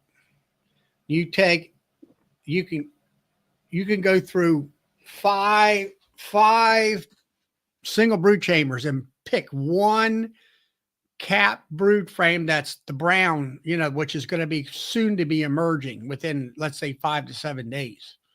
And then if you're going to have a hard time finding a queen, bring that brood frame up above a queen excluder. Let the nurse bees come up on it. Then pick pick that frame up with the nurse bees, go over there, do that 5 times like that, drop that 5 frames into that nuke. Now you got to remember something. You're setting up a cell builder, let's say basically a week in advance before you graft. Yep. And then you got 5 frames in there. Well, within 5 days or more, most of the brood in that hive is going to be emerging. So you got fresh nurse bees. Pull one of them frames out.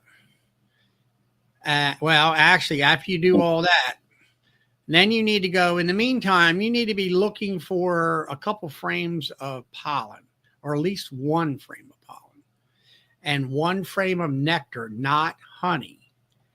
So, or I like 2 frames of pollen. You can always put a quart jar of 1-to-1 sugar water up on top of the inner cover. Mm-hmm. Now, my inner cover, if you ever watch them videos, it's got a hole in the top corner and the top opposite corner. You don't really need one. The reason behind that was if I put my grafting frame dead center, I don't want to put liquid that's going to spill on my graft. I want it off to the side so they can feed off of that if anything happens. Yeah. And then you need to go back and you need to, well, I use the Demery method. So when I'm putting brood upstairs, you could do that too. You could use some of your hives, pull some brood, put some empty comb in the bottom, put that box up on top. You got the queen excluder and put the honey in between the middle, and the nurse bees will go up there and hang on that brood. You've got easy access nurse bees. Go across, do that on several hives. Get yourself a pro nuke, shake the nurse bees into that pro nuke. The foragers will fly away. The nurse bees will just sit there like nothing. And then dump that in there and get it to where you got more bees hanging out on the front porch than you do in the beehive. Yeah. And then, like I say, you're going to have 2 frames you're going to have, let's say next to the sidewall, you're going to have pollen frame, then your grafting frame, then your pollen frame. There's 3. You got 2 more placements of frames. You can either have another, maybe freshen it up with another cat brood frame, and you might want to throw in a foundation because they like to draw a lot of wax. Yeah. And there's a good wax builder there. And you got that. Once you get that established, then you drop your within about 5 or 7 days, you can drop your grafting frame in there. And if you want 15 queens, now this is something I've been learning here recently. Every step in queen rearing, there's a percentage that you lose. Everybody talks about grafting, the acceptance rate. Okay. The graft that which was capped last Friday, I grafted 30 cells. I got 28 capped queen cells in the incubator. Now, when I put those capped queen cells back into the cell builder so they hatch out this coming Saturday, are all of them going to hatch out? I don't know. Last week I get 15 or 20 cells in there. I know it wasn't 20. It was like 15 cells, I guess. And 3 of them didn't hatch. And Yeah. I took a razor blade and I opened them up. One of them, there was a larvae that just never matured. It was still gooey, kind of gray looking. And then one of them was a bee that matured but never was strong enough to eat herself out of the cocoon. So she wasn't any good anyway. She was weak. And I had another one that I think, she did hatch. But she just wasn't, I don't know. She was retarded, I guess. I don't know. She just was, just a reject. I'll put it to you that way. I pinched her. I'm like, compared to the other bees where they came out, they're walking all over my hand and energetic and all that, compared to one that's lethargic. and it's like, I'm done with it. So after I get the queen's grafted, do I just pull a regular split off of my 10 frame hives before the honey flow and place cells in the nukes and let them emerge in the nukes? Yeah. You can do it that way. What I'm getting at is my first set of grafts, I dropped that bar. I looked in the videos and I dislodged the larvae, and half of them never, I think there was 12 cells that were just trash. And then like this last graft I'm telling you about, everybody hatched except for about 3 cells. They were just bad. So I'm kind of like, you never know. You know, people say, I had one guy wanted to buy cells from me. And I says, no, I won't sell you cells because can't tell you whether that cell's any good or not. And so I sell them virgins. That's where these easy peasy cages come in. Put the cells in them things, put them in that banking bar that he sells, put it back into that hive, and let the bees take care of them bees for you. Like I had one time here, I had a queen virgin hatch out. It was probably 4 o'clock in the morning. Maybe she hatched out. I'm in bed. But time I get down there, she's dead because she's starving to death. It takes so much energy for that bee to get herself chewed out of that cocoon. She wants food immediately. And that's where putting them in the cell builder, letting the bees feed them as soon as they come out of that thing is critical, in my opinion. You walking those virgins in the front door, or are you just dropping them off on the top bars? I'm on my mating boxes. Yeah. On my mating boxes, I got a migratory lid I showed in that video with the hole in the top. Yep. And that's where I put the feed jar. Slide the feed jar back. If they're young virgins, they won't fly. But if they're 3 or 4 days old, look out, they'll take off. And she just walks on down in there, and I'm done. You got to remember something. A virgin, she don't smell. Just like in the video. Did they pay any attention to that cage? No.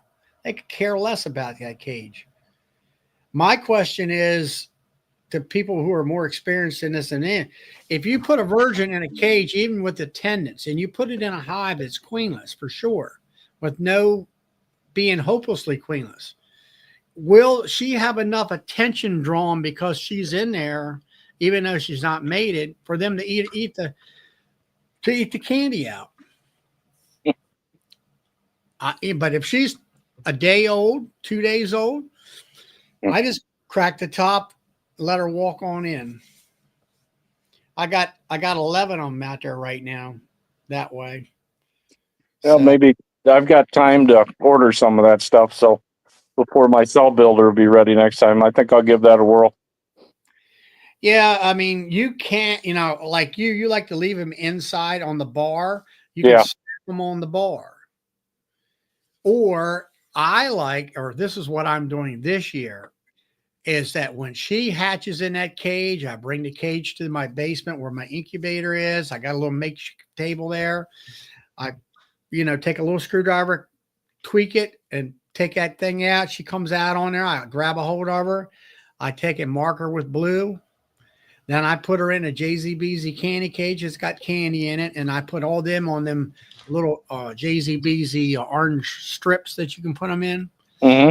And then I take that strip out to cell builder and set it on top of the bars, like you showed them in that video. And they feed them for you. It's just the queen in the cage.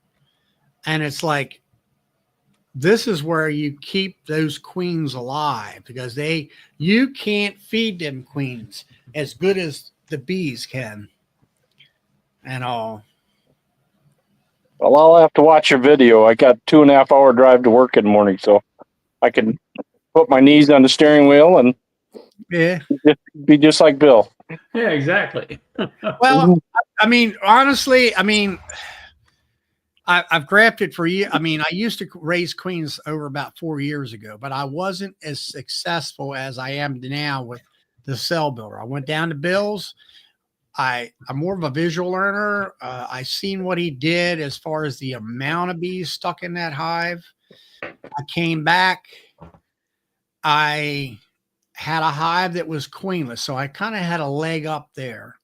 I dropped in 7 frames of brood. Well, things that people talk about, it's like when you see it happen or hear it happen, it's like, man, that does really work. I dropped 5 frames. They were up in the air. They were banging on me and mad because they had, all they had was just drawing comb in there. And they knew they were completely queenless, no brood at all. I dropped them 5 frames of older cat brood in there in the bottom box and put the next box on, 2 more frames. And then I found some pollen frames to go in there and actually in all that, man, they just like within a half an hour calm right down. Oh, we got brood. We got that brood smell running here. We must have a queen somewhere. And just,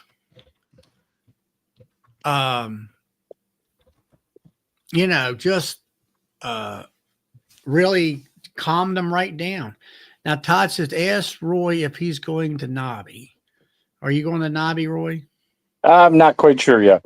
I'd like to go in there, but we'll see. I haven't bought tickets yet. Like to. I couldn't go last year, so in there. I don't know. I had some new beekeepers from up in Pennsylvania came and they weren't quite overly impressed.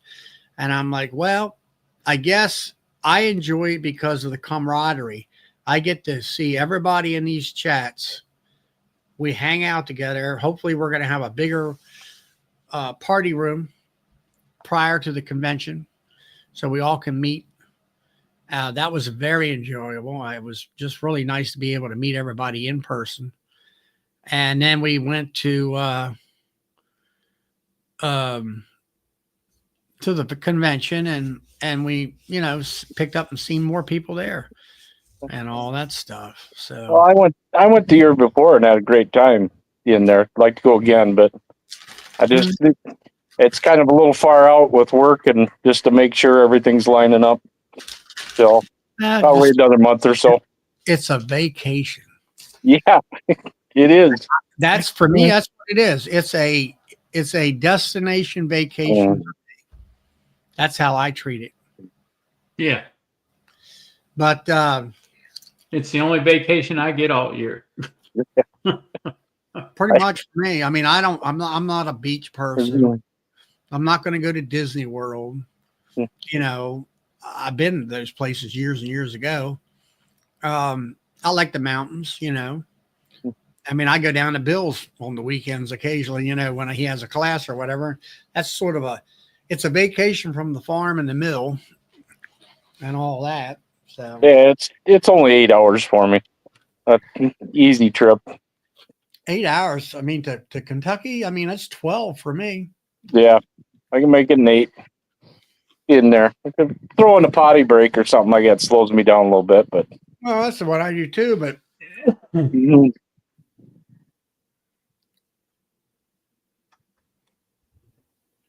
yeah, like via honeybees, they go for the people. I said that's what we do. We, Tom and Melissa and me and Bill and everybody's on this chit chat here. 50% or more go to the Nobby thing and enjoy it, And I looked at what Todd and everybody put up about the Missouri State thing that Tom and Melissa helped put on. That really looks inviting. I think, not sure whether I would fly there, but I'm not big on the flying with all this garbage crap that's with that. But the cage system is integrated with a JZBZ and all that kind of stuff. We'll talk about it Friday night. And I really like it. Of course, I'm tweaking my process of making queens. And being able to put stuff into the cell builder and not have to worry about it because the bees are going to be taking care of all my work for me. And Yeah.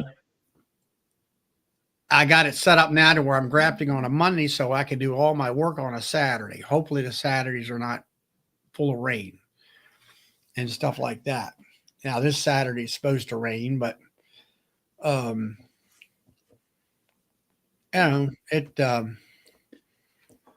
we'll see. We'll see what happens. You know, I mean, now this Saturday, I mean, the plans for this week would be, because it's going to rain Friday, I will probably drop those. I got the cages, or the cell cages are in the incubator.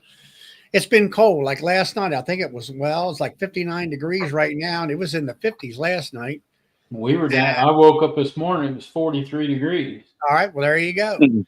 So I keep my cells, I incubate them at 93, and you got a constant. I think that's a positive towards that cell. And then I put them in within a day or two of hatching out there.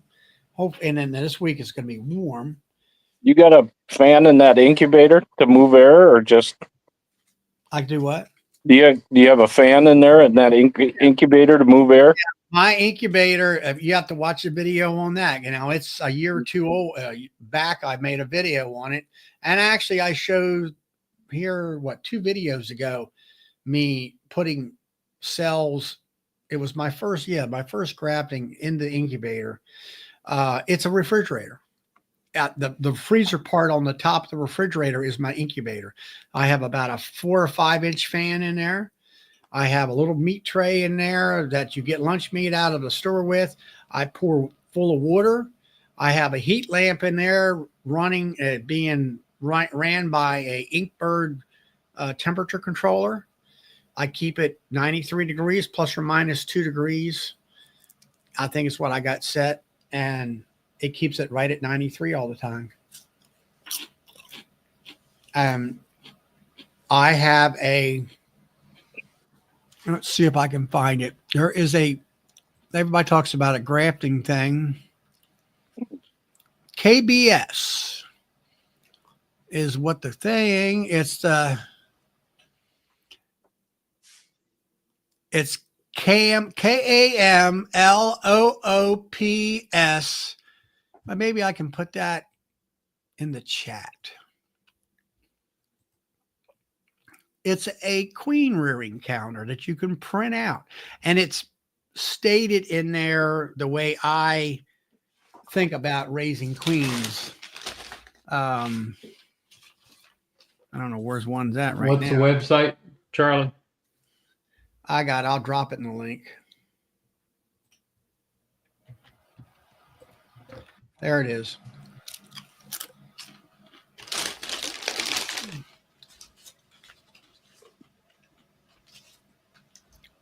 I don't have them. It didn't come through. Did you see it at all? Nope. Not on the YouTube side? Hang on a second. Let me look on YouTube side. Look on the YouTube side.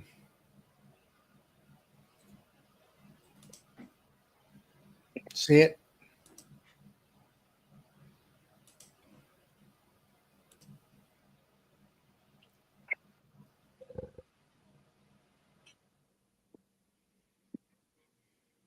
Nope. It didn't come through. Really? Yep. Right below DC's, in between DC stuff? Nope. All right. Well, then you put it in. I think that's an administrator hiccup. What is it? It's KAMLOOP Kamloop S beekeepers.com. And then it's / queen rearing calendar. We did a queen grafting class down at MSU a couple of years ago, and they gave us the book from University of Minnesota. And in the back of it, there's a nice paper wheel, for grafting times and everything else in there. Yeah. Yeah.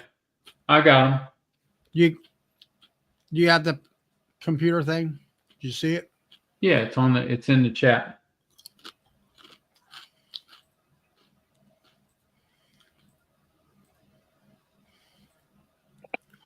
You got to put the www in front of it.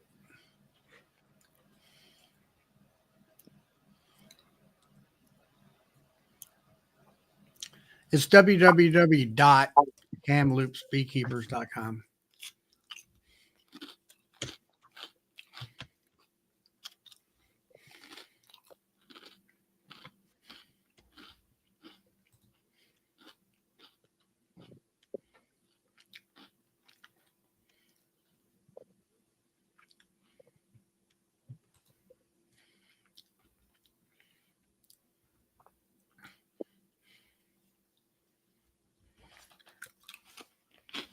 Well, anyway, there it There is. you go. It's in there now. Can't seem to click on it.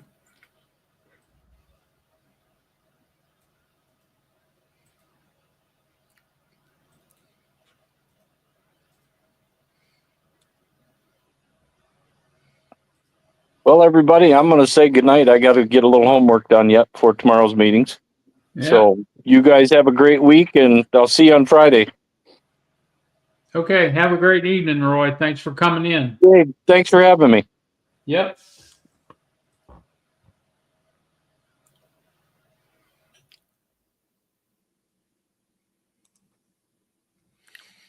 It's not coming up correctly. Let me see what I can do here again.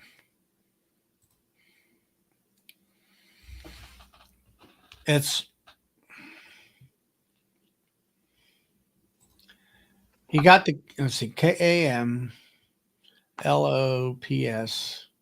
beekeepers.com/. All right, the way it should be spelled after that is queen rearing calendar.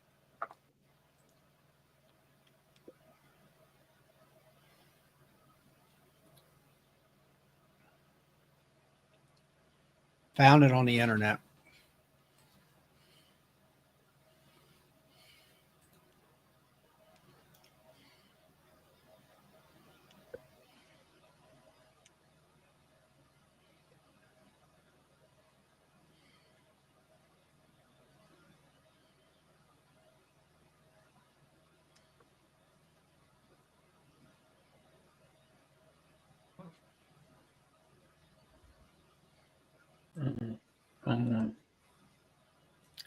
Now let me test it.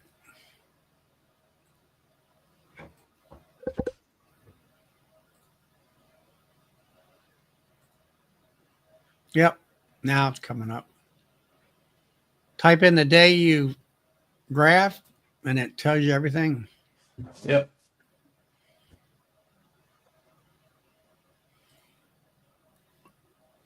Print it out.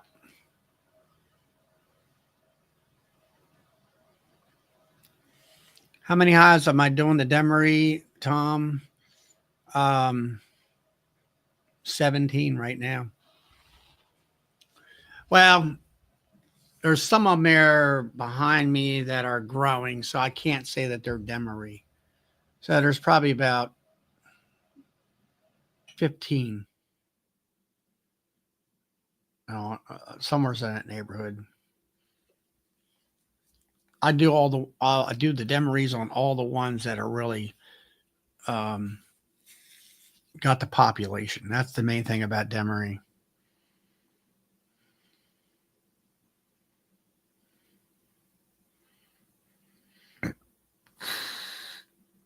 Who's still selling the wheel, Todd? I've got them.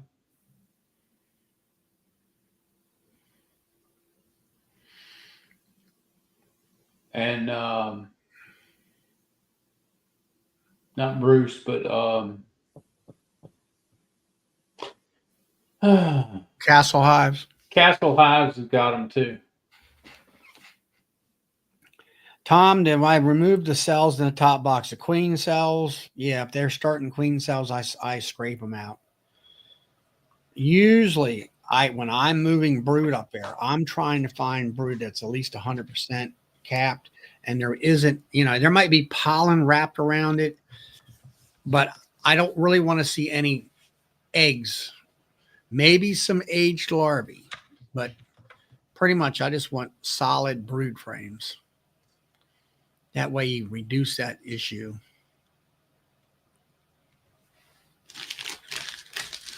So anyway.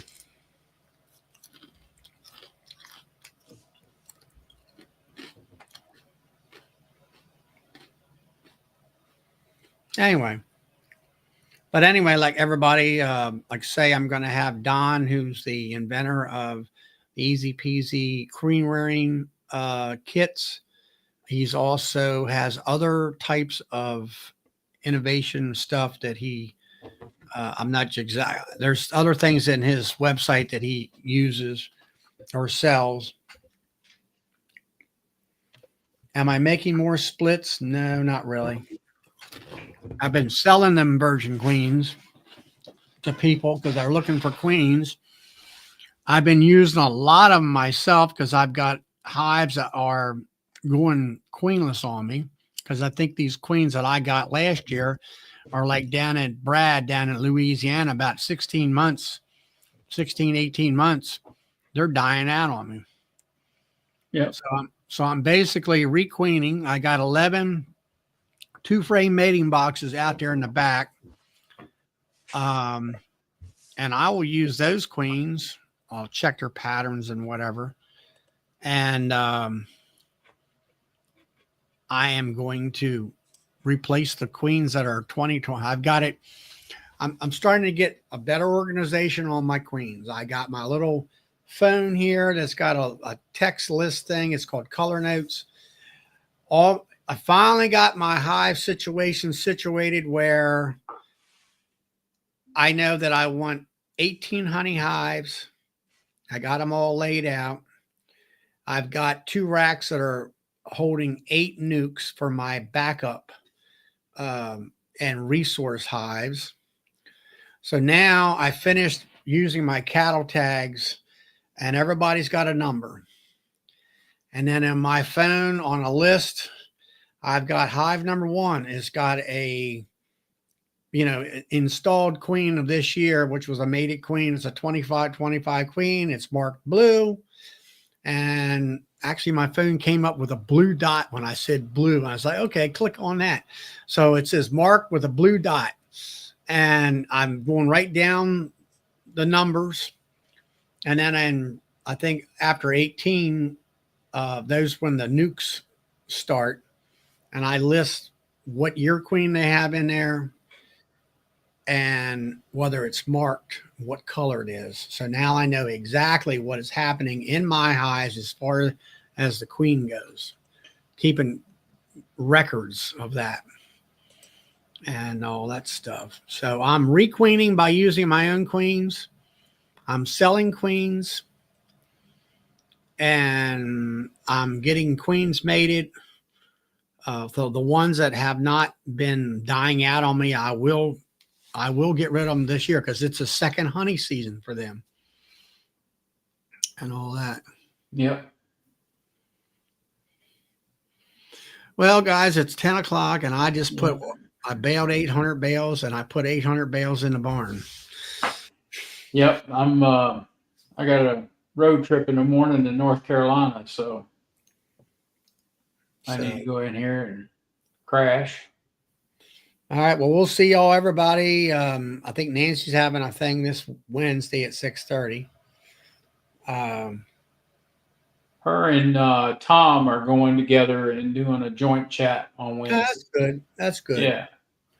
So Todd, that sounds good. Give me a call.